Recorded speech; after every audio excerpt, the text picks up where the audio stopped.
Former President Trump won't appear at his fraud trial later today. And this comes just a day after a woman tried to approach him during the trial.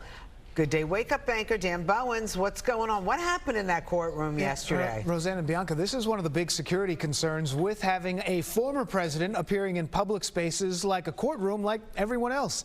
In this case, nothing serious happened, and we'll have more on that woman and the criminal charges she's now facing in just a minute. For now, we know this. Former President Trump will not be in court today at his civil fraud trial.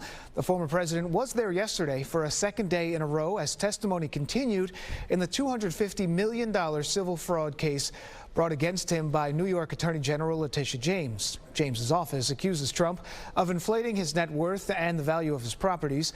During cross-examination, Trump's attorneys accused real estate appraiser Doug Larson of perjury after newly presented emails appeared to contradict his earlier testimony about his work valuing Trump's properties in 2013. Now, a state attorney called the back and forth a performance, but Trump saw things differently. The government, through its witness, just got caught in a big, fat lie. And frankly, this case should be dismissed. It should have never been brought. This case should have never been brought.